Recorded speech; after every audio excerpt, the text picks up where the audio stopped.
एक पाटील ओबीसी साठी जसं मराठा समाजाचे आरक्षणासाठी जी समिती आहे तशाच पद्धतीनं ओबीसी साठी सुद्धा काल स्थापन करण्यात आलेली आहे. बावनकुळे त्यांचे अध्यक्ष असतील. एक दुसरा विषय असा आहे की भुजबळांची नाराजी काही कमी होत नाही, कारण मंत्रिमंडळाच्या बैठकीतून ते नाराज बाहेर पडले. अजून त्यांची नाराजी काही कमी होत नाही. म्हणजे फक्त त्याला 13व्या ओबीसी उपसमितीचे अध्यक्ष छगन भुजबळ होते. यावेळेस मात्र बावनकुळे सगळ्या प्रकारची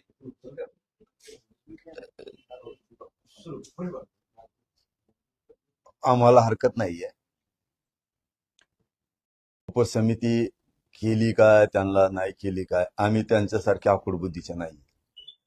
मराठ्यांना सारथीला जर काय मिळालं तर इकडे निधी दिला तिकडे दिला अशा म्हणणारे संकुचित विचाराचे आम्ही मराठी नाहीये. आम्हाला उपसमिती त्यांना पाहिजे, आम्हाला निधी दिला की त्यांना पाहिजे असतो, असं ते पहिलंच रडगा नाही ते. पण आम्ही त्यातून काय नाराज नाही, दुःखी नाही. चांगली गोष्ट आहे. गोरगरीब ओबीसीचं काम होणार असलं त्यांनाही महामंडळ ही आपलं काय उपसमिती गठीत केली असं म्हणणं नाही. तुमचं म्हणणं आहे गठीत केली, चांगली गोष्ट आहे, हरकत नाही, आमचं काय म्हणणं नाही. पण मी माझ्या समाजाला आरक्षण मिळवून देण्यास सक्षम आहे. कुणी कितीही उपसमित्या काय केल्या, कोणी कितीही टोळ्या माझ्या अंगावर काय पाठवल्या, कोणी राजकारणाचे तिकडच्या राजकारणी लोकांचे शब्द ऐकून इकडं आमचा मराठवाड्याचा काढलेला JR, तो काढलेला JR कुणबीच्या बाबतचा किती कुणी अफोग आहे सोडल्या काय केलं तरी माझ्या गरीबाला आरक्षण मी देणार, देतोय, हे माझ्या गरीब मराठ्यांना पटलेलं आहे. त्यामुळे आम्ही कोणी काही टेन्शन घेत नाही. आणि ओबीसीत मराठ्यांना मीच घालणार आणि मराठवाड्यातल्या मराठ्यांना आरक्षण मीच देणार. त्याच्याशिवाय मी आणि माझा समाज माग हटत नाही. त्यामुळे कोणी किती काय झालं तरी आम्हाला काही फरक पडत नाही त्याचा. आणि माझं याला जोडून म्हणणं आहे, ओबीसी समाजाला जसं तुम्ही उपसमिती गठीत केली, आणखीन एक काम करा राव, तुम्ही या राज्यातल्या सगळ्या 14.5 कोटी जनतेचे तुम्ही मालक आहे. दलित मुस्लिमांसाठी सुद्धा उपसमिती करा ना. एक उपसमिती त्यांच्यासाठी करा, एक उपसमिती शेतकऱ्यासाठी करा सेपरेट, 2 करा. त्या आदिवासींसाठी 1 करा उपसमिती, आणि मायक्रो ओबीसी साठी 1 करा. कारण ओबीसीची उपसमिती मायक्रो ओबीसीच्या काही कामाला येणार नाही. हो ना, गरीबाचं थोडं कल्याण मग करायचंच ना, करा ना. जसे तुम्ही महामंडळ केले ते माग, तसे त्या पण उपसमित्या करा. एक आणखी त्यात महत्वाचं असतं की उपसमिती ही नवीन नाही. मात्र गेल्या वेळेस उपसमितीला छगन भुजबळ अध्यक्ष होते. आता त्यांच्या जागी बावनकुळेला करण्यात आलंय. कुठेतरी छगन भुजबळांचे पंख गाठण्याचे प्रयत्न सुरू आहेत. चर्चा त्यांच्या नाराजी नाही, ते भुजबळ म्हणजे काय, ते कुठलं गेलं एखादा पक्ष किंवा राजकीय अस्तित्व संपवणारा, पक्षाचं अस्तित्व संपवणारा माणूस, कार्यकर्त्यांचं अस्तित्व संपव. त्यामुळे ते बावनकुळे साहेब चांगले वाटले असते त्यांना. आणि मला काय करायचं त्यात, कोणाला केलं तरी तो माझा विषय नाही. माझा विषय आरक्षण. मी त्याच्यात तुटून पडलेलो आहे. मी कसलाही मुलाहिदा करत नाही. कुणी किती आमच्या संभ्रम निर्माण केला तरी माझा समाज कोणावर विश्वास ठेवत नाही, मी पण कोणावर ठेवत नाही. कारण माझ्या समाजाला माहिती आहे, हे जे आत्ता बोंबलतेत, जे संभ्रम निर्माण करतात JR बद्दल याच्याबद्दल, हे आधी कुठे झोपले होते, हे आधी काय येत नाहीत, बैठकाला बोलवल्यावर येत नाहीत, मुंबईत बोलवल्यावर येत नाहीत, हे कुठं कशातच नसतेत. हे फक्त टीव्हीवर असतात. फक्त टीव्या, उठलं की टीव्या, उठलं की टीव्या, एवढं रोज असते ती. बाकी काही नाही. मला बोलायचे नव्हते हे अभ्यासक, खरंच बोलायचे पण नव्हते. मराठा समाजाची इच्छा नसती यांना बोलवायची, अभ्यासक तज्ञ. पण ते मुंबईतले काही बांधव म्हणले नाही आपण विश्वासात घेतलं पाहिजे सगळ्या. म्हणलं घ्या भाऊ, आपलं काय पोटात काही नसतं. हे असे कुरापात्या करतात आणि संभ्रम निर्माण करतात. दुसरा विषय, संभ्रम निर्माण मराठा समाजात होणार नाही, होत बी नाही. कारण मी जितकं त्यांच्या लेकरांसाठी देतोय, लढतोय, झगडतोय, इतकं कोणी झगडणार नाही. बोंबलं नाही आता, बोंबलं ते तर. पण मी मराठवाड्यातला सगळा मराठा आरक्षणात घालणार आणि थोड्याच दिवसात मराठ्यांना हे दिसणार त्यामुळे मराठ्यांनी संभ्रम निर्माण करून घेऊ नका ही माझी सगळ्यांना विनंती. आणि याला जोडून एकच हे पश्चिम महाराष्ट्रातलं असणारं सातारा गॅजेटियर याच्या सुद्धा हायगाई करता कामा नये सरकारनं. जर हे थोड्या दिवसात म्हणतो मी, महिने फिने नाही, जर हे झालं नाही तर तुम्हाला मी पुन्हा रस्त्यावर फिरणं बंद करेन. पाटील संजय राऊत की मराठवाड्यातलं सगळं मराठ्यांनी आरक्षणात घातल्याशिवाय थांबणार नाही, स्वस्त बसणार नाही. म्हणजे मग तुम्ही परवाच्या मुंबईत उपोषण केलं, त्यामुळे हा सगळा मराठा समाज आरक्षणात गेलेला नाही. केलं ना, हे संभ्रमावर बोललो मी, संभ्रमावर बोललो मी. हे काय संभ्रम करतात, जे असा छेन आमका छेन तामका छेन हेच आधी पाच पाच बाऱ्या पाया पडत होती तिथं. वा म्हणे देव भेटला, लय भारी काम केलं मुंबईच्या व्यासपीठावर आणि हे लय भारी झालं. तेच आता संभ्रम म्हणून म्हणलं मी. गेलाच मराठाच गेला, मराठवाड्यातला गेला आणि पश्चिम महाराष्ट्राला गेला. हा थोडे दिवस दमदारा फक्त. पाटील एक नवीन विषय असा आहे की संजय राऊत असं म्हणाले की अहो आता गॅजेट लागू केलं, गॅजेट काय येतंय मराठवाड्यात लागू कोणी केलं? सरकारने. बरं ते काय मी काय माघारी जे ही घेऊन आलो का ड्राफ्ट लिखी जे काढला. आता त्याची प्रक्रिया सुरू होईल. दना दना दना अंमलबजावणी झाली. ऐ उदाहरण सांगू तुम्हाला कळण्यापेक्षा माया मराठ्याला काय असतं, जमीन आहे पण नावावर नाही, गॅजेट हे पण नावावर नाही. एक आडी ओळ सुद्धा नव्हती रेकॉर्डला गॅजेटियरची, आडी ओळ सुद्धा. पश्चिम महाराष्ट्राला गॅजेट बद्दल सुद्धा बोलतो, सातारा संस्थांच्या सुद्धा काही माहित नव्हतं कोणाला. गॅजेटियर आम्ही ते उकरून आणलं हैदराबादचे, आडी ओळ नव्हती. आज मराठवाड्यात असं झालंय, आता रजिस्ट्री झाली, फेर होणारच. पहिली आडी ओळ पण नव्हती, गॅजेटियर लागू केलं, रजिस्ट्री झाली म्हणजे जी आर निघाला, अंमलबजावणी राहिली. दना होईल ना प्रोसिजर सुरू. आपण देणार मी आहे ना, चुकलं तर लढण ना पुन्हा. ते संभ्रम फक्त ठेवणार. पाटील आंदोलनाच्या संदर्भात बोलताना संजय राऊत असं म्हणाले की आंदोलनाचा मुख्य उद्देश आरक्षण नव्हता, तर फडणवीस यांना घेरणं हा होता. म्हणजे शिंदेनी तुमच्या खांद्यावर बंदूक ठेवून, म्हणजे उपमुख्यमंत्री शिंदेनी तुमच्या खांद्यावर बंदूक ठेवून हे सगळं केलंय, आंदोलन घडवून आणलंय असं त्यांचं म्हणणं आहे. ते शिंदे साहेब बिचारा माणूस तसं कधीच करू शकत नाही. आणि राऊत साहेबांनाही माहित असेल, ते म्हणले असते त्यांचे राजकीय काही टोले असते. कारण काय राऊत साहेब बी चांगले नाहीत असं म्हणत नाही मी, परंतु ते असं खरं असल्याने मी लगेच खरं म्हणलो असतो. आणि आम्हाला आरक्षण नव्हतं पाहिजे. आणि काय म्हणले पुढे, सर आरक्षण नव्हतं पाहिजे, मुंबईत काय करायचं होतं? फक्त फडणवीसांना घेतलं. हा फक्त फडणवीस घ्यायला होतं. आम्ही मग आता मुंबईत आम्हाला काय म्हणले होते, पाय ठेवून देणार नाही, उभा राहून देणार नाही, मराठी कशी मुंबईत येतो बघू, एक दिवसाची परवानगी. मग त्या राग आम्हाला जर तसं करत असलं, फडणवीसला ते धुतलं असतं ना त्याचं वर्ष मागल्यावर. असा होतो की तुम्ही शिंदे यांचे आंदोलक हस्तक आहात असा थेट आरोप होता. मी काय म्हणलो तुम्हाला, मी मराठ्याचाच फक्त थोडक्यात मी नोकरी, मराठ्याचाच पोरग. मी ना त्या राष्ट्रवादी दोन्हीला, ना दोन्ही काँग्रेसला, ना दोन्ही शिवसेनेला, ना दोन्ही भाजपला मी कोणालाच काही मोजित नाही कवाच. आपलं आहे ते रोखतो. माझा समाज माझ्या पाठीशी आणि मी समाजाबरोबर आहे आणि मी रिझल्ट देतो समाजाला. यावेळेस शब्द दिलता, मुंबईत जाणार, गेलो. मी जर मुंबईत गेलो नसतो तर माझ्या एकट्यामुळं स्वाभिमान दुखला असता जातीचा, खाली बघावं लागलं असतं माझ्यामुळं. दुसरं हे सांगितलं होतं, यावेळेस जेआरच आणणार, जेआरच आणला. मी हळूहळू करतोय ते. शिंदेचं ऐकून किंवा एकनाथ शिंदे साहेबाचं ऐकून किंवा कोणाचं ऐकून करायचं असतं तर मग आम्हाला आरक्षण नव्हतं पाहिजे आणि फडणवीसला घेरायचं होतं तर गेल्याच वर्षावर सुरू केलं असतं ना जाऊन. त्याला काय आरक्षण गेलं खड्ड्यात म्हणलं असतं. मला आरक्षणच पाहिजे. मी हे 2 वर्ष झालं सिद्ध करून दिलंय. मला राजकारण नाही पाहिजे. संजय राऊत तुमच्या एका अर्थानं बदनाम करतात असा अर्थ होतो. आता ते कोणत्या उद्देशाने म्हणले, मला म्हणले तर त्यांना काय टोल आणला, मी बाईटच नाही बघितली. परत व्हायचं तुम्हाला शिंदेना आणलाय पण शेवटी तुमच्या खांद्यावर ठेवून असं ते म्हणताय. माझ्या खांद्यावर बंदूक ठेवायची, टप्पर कोणाची कोणाची मी लावत होतो गोड्या. मग राऊतांनी अजून गंभीर आरोप केला, जरा समाधानी परत याचा अर्थ वाटाघाटी यशस्वी झाल्याचा. मग आता जे आर निघाला ना, जे आर निघाला ना, तिथं का झोपून राहून दंगली करायच्या होत्या काय? हे बोलणारे प्राणी मग तुम्हीच लावलेत काय? हे 2-4 म्हणजे 10 एकर जमीन नाही एखादीची, त्यांनी ती नांगरली.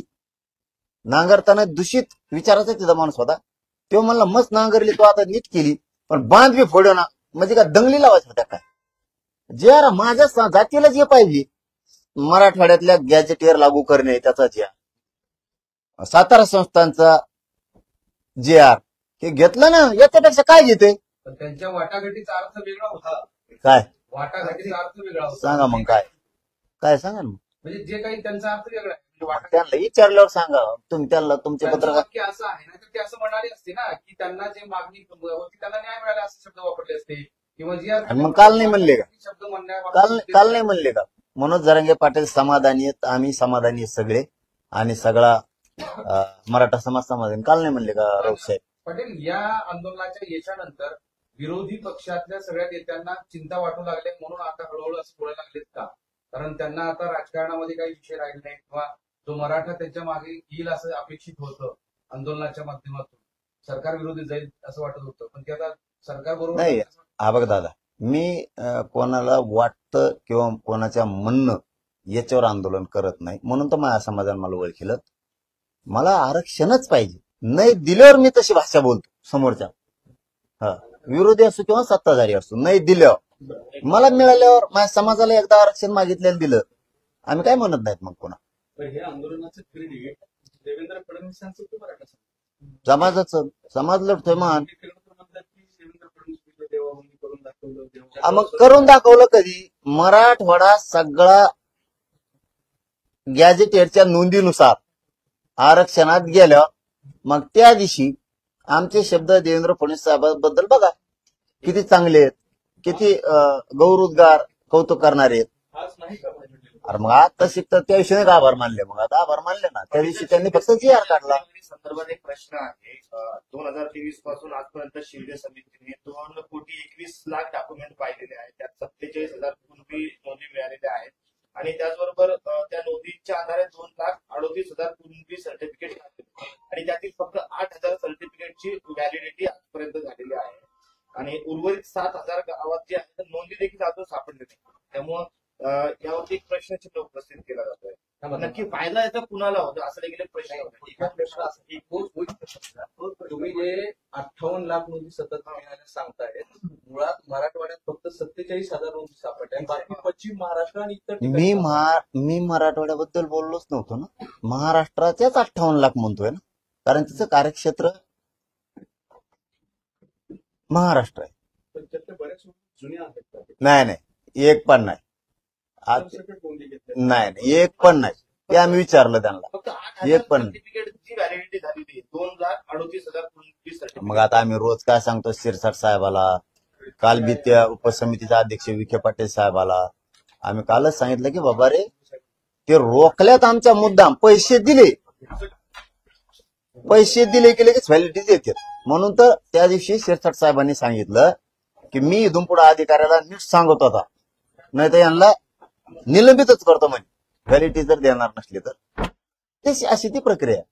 आम्ही तुमचे काही सगळे तालुक्यात घेतच नाही व्हॅलिडिटी. काय अनेक तालुक्यात व्हॅलिडिटी दिली जाते. आता तेच सांगितलं की मी शिरसाट साहेबाला सांगितलं, आणि त्या उपसमितीच्या अध्यक्षांना पण सांगितलं त्या दिवशी, की मराठ्यांच्या व्हॅलिडिटी जाणून बुजून रोखल्या जातात. आता शिक्षणाला नोकरीला पाहिजे, काही अधिकाऱ्यांना पैसे लागतात, त्यामुळे शिरसाट साहेब म्हणले आता मी इथून पुढे निलंबितच करतो म्हणे या लोकांना, त्याशिवाय आता ते ठेकायला नाही. आम्ही तुमच्या प्रत्येक आंदोलन ज्यावेळेस सोडलं त्याच्या सगळ्यांचे साक्षीदार हा. आहोत. प्रत्येक वेळी तुमच्या आंदोलन सोडताना अभ्यासक असतात, वकील असतात, मात्र पुन्हा पुन्हा ते वकील तुम्हाला हे सगळं खरं आहे असं सांगतात, पुन्हा तुम्हाला आंदोलन करण्याची वेळ येते. वाशीतही तेच झालं. आताही तुम्ही 11-12 वाजता अभ्यासक बोलवलेले आहेत. कोण आहे ते अभ्यासक? ते येतात कुठून आणि तुम्हाला नेहमी का फसवतात? नाही, थांबा रे, एक मध्ये हे चांगलंय, ते जाऊन द्या. काय असतं, काही समाजाचं आणि पवारांचं काय म्हणणं असतं की बाबा आमक्याला बोलवा, ती आपल्याला जवळचा आहे, चांगला माणूस आहे, म्हणून मी बोलवतो, विचारतो. नसता मी माझ्या भाषेवर, माझ्या ग्रामीण बोली भाषेवर खरंच सांगतो तुम्हाला, महाडोका लावून मी समाजाला 58 लाख म्हणलं तरी 5-5 धरल्यात आपण त्या, तरी 3 कोटी मराठी आरक्षणात गेले. माझ्या स्टाईलनं हैदराबाद गॅझेटियर हे 100 वर्षाचं तरीही द्यायला सरकारला भाग पाडलं. सातारा संस्थांचं गॅझेटियर कोणाला माहीतच नव्हतं जवळपास, तरी आपण ते उजाडात आणलं.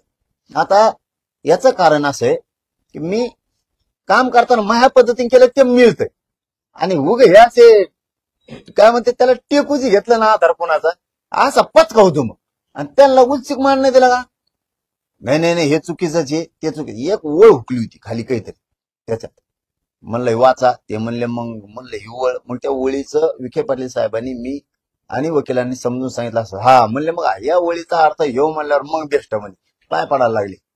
तेच काय त्यात काही मला आता थोडी माहिती यायला लागली. त्यात काही बरेच जण खासदारकीला रुसलेले, काहीचे तिकिटाला रुसलेली, त्यात काही आमदारकीला रुसलेली, आणि त्यात काही ओरिजिनल पक्षाचे जुने ओरिजिनल ती एखादी प्रत्येकाला वाटत असतं. पण जाऊ दे, तो विषय मी माझ्यासाठी सोडून दिलेला. माझ्या पोटात काय असतं मी त्यांना बोलवलं नसतं. मी मराठवाड्यातल्या मराठ्यांना 100% पूर्ण आरक्षण मिळवून देणार आहे. थोडे दिवस हे संभ्रम करतात, यांच्याकडे मराठ्यांनी लक्ष देऊ नये, थोडे दिवस शांत राहा. पश्चिम महाराष्ट्रातलं सातारा गॅझेटियर सुद्धा लागू करून देणार. राहायला उर्वरित महाराष्ट्र म्हणजे विदर्भ, खानदेश आणि कोकणच्या बांधवांना माझी विनंती आहे, आरक्षण घ्या. कोणाचं ऐकून लेकरा बाळाचं वाटोळं करू नका, आरक्षण घ्या. असं काही 40-50 वर्ष गेल्याच्या नंतर वाटतं घेतलं असतं तर बरं झालं असतं, तुम्ही पण घ्या. या उर्वरित महाराष्ट्रासाठी आपण शिंदे समिती सुरू ठेवली, म्हणजे शिंदे समिती सुद्धा नोंदी शोधणार. साधा प्रश्न आहे, खूप साधा आहे, की 8 आंदोलन झाली, 8चे 8 उपोषण आंदोलन सोडताना तुमच्या आजूबाजूला अभ्यासक आणि वकील होते, तरी तुम्हाला आंदोलन का करावं लागतंय? का तुम्हाला परत पुन्हा अभ्यासकाशी बोलावं लागतंय? इथून पुढे मी तुमच्या प्रश्नाचा बी त्यो बी विचारच करणार. इथून पुढे हे आपल्यात नकोच. पण आता तुम्ही जे म्हणताय का नाही, तोटा झाला माझा होईल, माझ्या गरीब समाजाचा होईल, आम्ही आमचं दोघं लढून मिळू समाज. यापुढे पण अभ्यासकात मला वाटतं नकोच. आता आजचे दिवस जाऊ द्या, पण खरंच नको वाटतं. कारण ते काय म्हणतात त्याला ना, ईट यायला लागलं. फसवलं अभ्यासकांनी आठवड्यात. नाही नाही हसवायला नाही, मी तरी कोणचं ऐकवतो मग तसं पाहिलं तर, असं बी नाही एवढं त्यांच्यावर बी नाही ढकलू शकत मी. पण त्यांचा एक जुना अनुभव आहे. आपल्यातले मोठे लोक आहेत, आपल्यातले काही 4 उन्हाळे खाल्लेले आहेत, पळालेले आहेत, मात्र आपण करतोय ना, समाजाचा आपला विश्वास आहे ना, तर त्यांनाही बिचारायला विश्वासात घेतलं पाहिजे. या भूमिकेत जातो बघा मी, आणि पुढे चालून मला काय माहित तेच वरटंगडी करतात म्हणून. मी खरंच शपथ बोळा माणूस असल्यासारखा काय वाटतं, नाही समाजाचे येतं घ्या हे घ्या, पण ते त्याचं ना ते टांगायला जातात. पण समाज ते काय मला उघडं पडायला जातात, समाज उघडं पडून देत नाही. समाजाला वाटतं मग तुम्ही गमने दिलं राहता भाऊ, तुम्ही किती दिवस झाला लढता, तुम्ही का नाही दिलं बघ. समाज डायरेक्ट विचार तुम्ही कमी दिलं, आणि तुम्हाला पाहिजे ना, समाज म्हणतो बसा ना मग तुम्ही उपोषणला, तिकडे आंदोलन करा ना. इथं बसल्या बसल्या टीव्हीवर बोलायचं नुसतं. बरं, आता तुम्ही जे म्हणतात की मराठवाड्यातून सगळे मराठा समाजाला मी आरक्षण मिळवून देणार, तर ते कशाच्या आधार देणार? असं तुमच्या गॅजेटचा उल्लेख करताय, त्या गॅजेटमध्ये नोंदी नाही तर फक्त आकडे. अरे मग मराठा तोच कुणबी आहे ना दादा.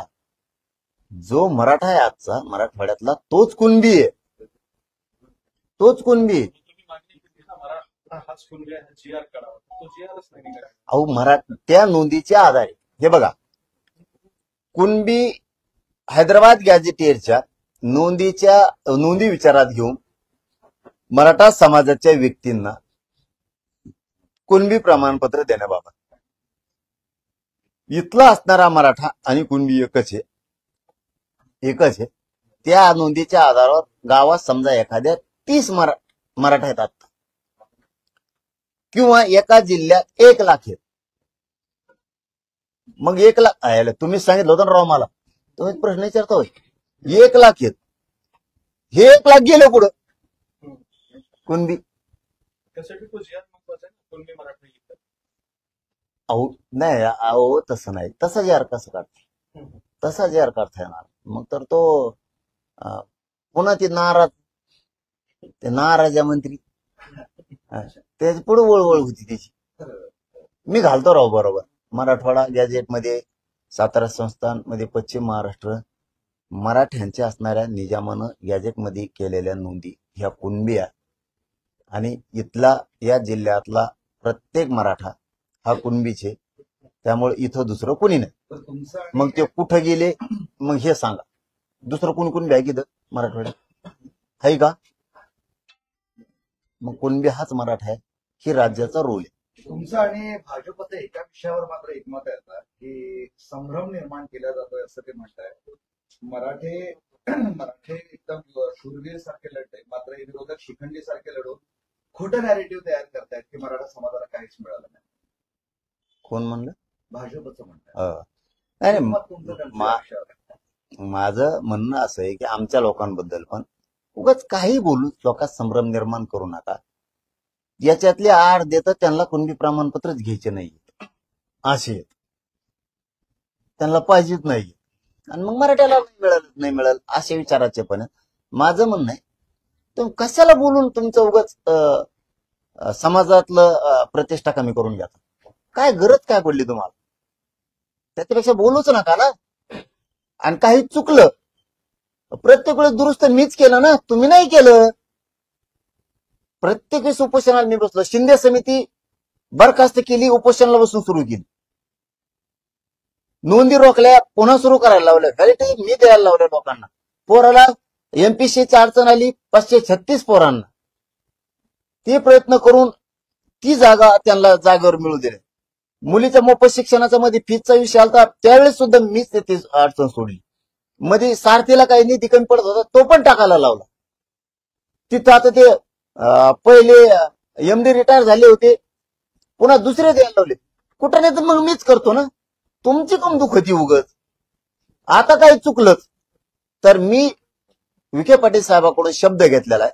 याच्यात जर एखादा शब्द चुकला आणि जर लोकांना वाटलं तर तुम्हाला सुधारित जी आर काढावं लागेल ना, तर त्यांनी सांगितलं हो बाबा सुधारित जी आर काढू. आणखी काय पाहिजे तुम्हाला? चुकलं तर काढायला लावतो ना.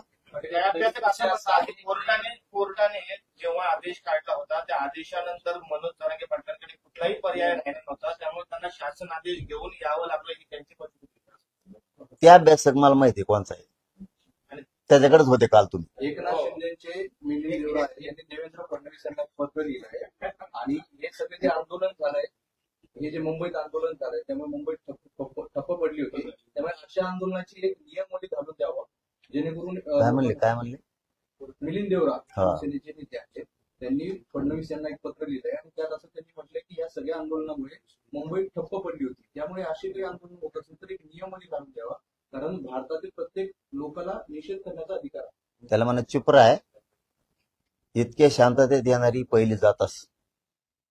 हो, कुणाची काडी उचलले नाही, कुणाचे भजे उचलले नाही, कुणाचं काय केलं नाही. उलट सगळ्याला पाणी पाहिजे होती, भाकरी खाऊ घालत होती आमच्या. अशी वापस येणारी शांततेत जात नाही. ही जात लई ही खारी लई विषारी करायला लागल्यावर. पण अशी होणे नाही, पुन्हा असली जात होणे नाही.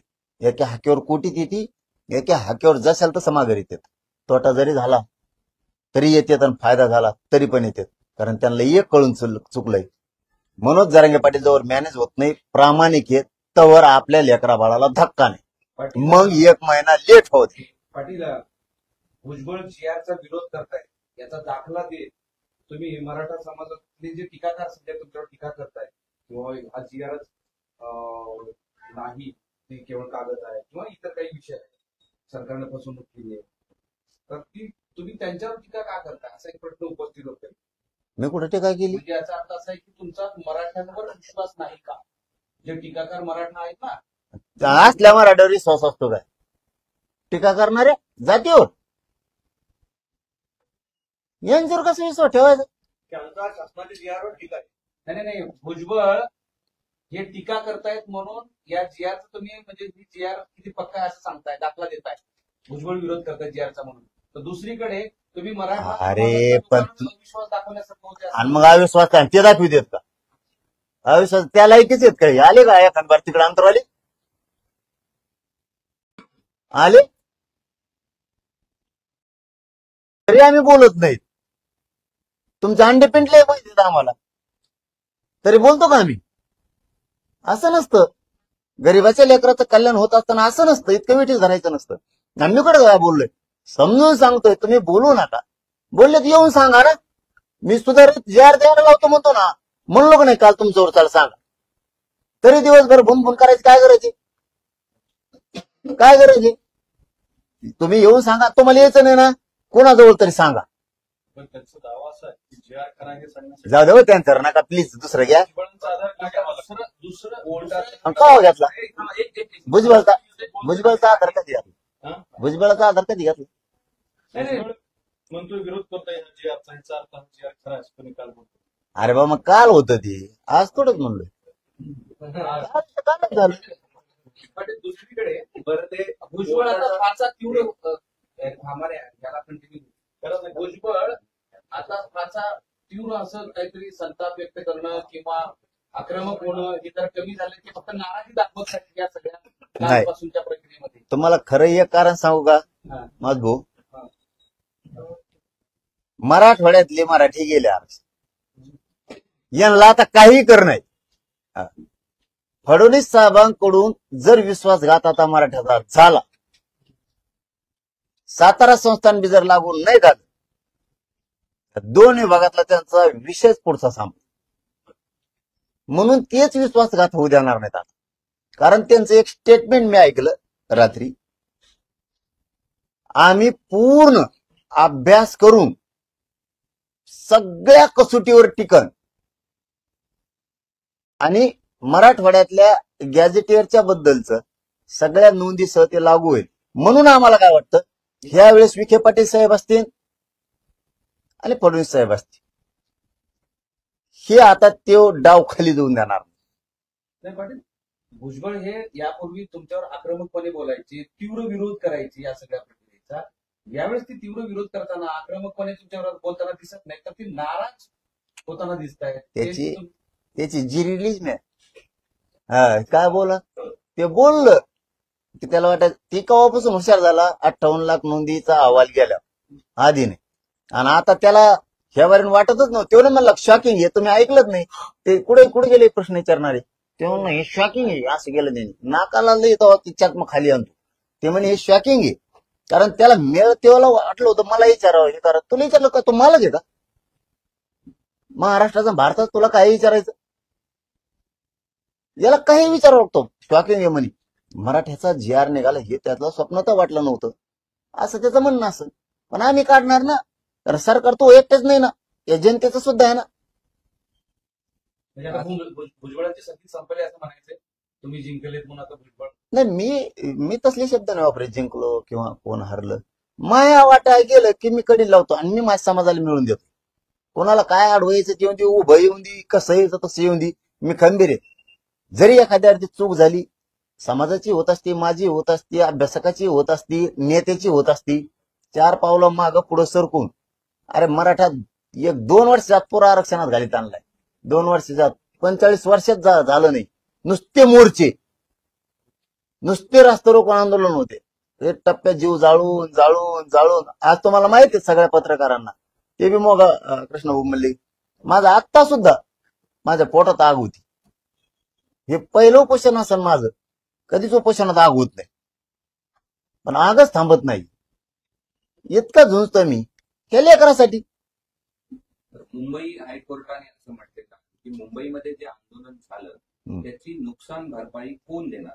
काय नुकसान झालं बा? आणि त्यांच्या कोर्टासमोर काही नुकसानीचे फोटो दाखवण्यात आले आणि त्यावर कोर्टानं देखील म्हटलंय की हे सगळं पाहून नुकसान झाल्याचं स्पष्ट दिसतंय आणि तुम्हाला 4 दिवसामध्ये या सगळ्या 4 आठवड्यामध्ये यावर उत्तर देण्यासाठीचं कोर्टाने सांगितलं. आता काय नुकसान झालं? आमचं फेस फॉरवर्ड होती तर खायला नव्हतं, पाणी नव्हतं, आमचंच नुकसान झालं. उलट मान्य न्यायाधीशांनी सांगायला पाहिजे सरकारला, त्यांचं नुकसान झालं 5-7 दिवस. आमचे 2-4 माणसं गेले, आमचे वारले, बलिदान गेले, त्याविषयी न्यायदेवतेनं बोलायला पाहिजे. पण तो काय विषय असं मला नाही माहित. आमचे वकील बांधव जातील, न्यायदेवतेसमोर उभा राहतील. धन्यवाद. दुसरा मुद्दा असा आहे, अभ्यासकांचं नाव तुम्ही घेऊन देण्या विचारतो, भाजपची का राज्यभर जुलूस साजरा करते, तर ती मराठा समाजाला आरक्षण भेटलं म्हणून नाही, तर आम्ही कसं हे आंदोलन मोडून काढलंय, कसं जल्लोष? आंदोलन कोणाच्याच बापाला मोडत नसतं. भाजपासून नाही तर भाजी नेस आंदोलन मोडत नसताना गरीब मराठीचं मोडायची ताकद नाही. आणि त्यांना ह्या बारीक कळून चुकलं हो आता.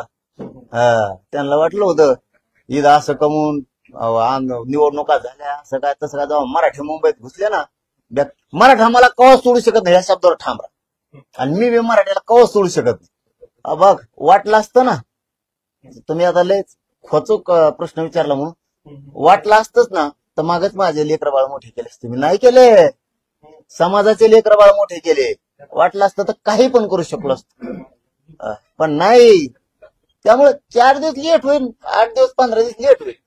70 वर्ष आम्हाला काही नव्हतं, पण हटलो नाही. जवळ मी प्रामाणिक आहे ना तोवर मग समाज पुढे जात नाही. मी जोवर मॅनेज होत नाही तेव्हा समाज पुढे जात नाही. आणि आम्हाला दोघाला कुणीच नाही फोडू शकत. तुम्हाला बघायची माझ्या मग उद्या हाक मारले तरी मराठी परत करोडत निघले पाहिजे. कारण आम्ही इमानदारीनं करतो दोघं बी, समाज पण आणि मी पण. कोणासाठी करतो? आम्ही आमच्यासाठी करतो. कोणत्या पक्षासाठी नेत्यासाठी नाही करत आम्ही. आमच्यासाठी आम्ही करतो. आमचेच पैसे, आमचेच लेकरं बाळ, आमचा समाज लढणारे आम्हीच इमानदार. कारण सगळं आमचं इमानदारी चालू आहे. त्याच्यामुळे आम्ही बाकीच्यांचा विचार नाही करत. त्यामुळे आता ते स्वप्न ते नाही बघू शकत. संपले नामक्यान तमक्यान तसं जर झालं ना, आता जर डोकं लावलं त्यांनी, जर काय 15 दिवसात महिन्यात हैदराबादचं मराठवाड्याचं पुरं गॅजेटियर आणि सातारा संघ नाही लागलं ना, धुराळाच पुढच्या निवडणुकीत यांचं म्हणजे थोडक्यात अजून आंदोलन संपलं का वास संपणार नाही. थोडक्यात म्हणजे काय, थोडक्यात फाडक्यात नाही. पुरा महाराष्ट्र मी बरोबर थांबून थांबून थांबून ओबीसी आरक्षणात घालणं. बघा घालतो का. आंदोलन थांबलेलं नाहीये. आंदोलन म्हणजे अजून आरक्षण मिळालं तरी नाही, ते सुरूच राहणार. अरे मिळालं तरी सुरू राहणार आहे. कोकण राहिला, महाराष्ट्रासाठी भांडतोय ना मी. फक्त मी माझ्या डोक्यात चाललं एक एक घास खाल्ल्यावर जरा पचत. लय मोठा फोंगा खाऊ घातल्यावर समाजाला पचत नसतं पोटात. आपण खायचं कसं काय करायचं. आहेत ना, तुम्ही ओबीसीचे नेते म्हणून तुमची घोषणा देताय. ओबीसी का नेता कैसा हो, मनोज दादा जैसा हो, अशा घोषणा देऊ लागले लोक. नाही हो, काही ना काढू. चला धन्यवाद. हा, ओबीसीची प्रश्न मांडण्यासाठी गरीब माणूस आहे. आपण गरीब माणूस आहे आणि मी आंदोलक आहे, मराठा आंदोलक आहे. नेता सुद्धा लावत नाही पुढे. धन्यवाद सगळ्या पत्रकार बांधवांचे.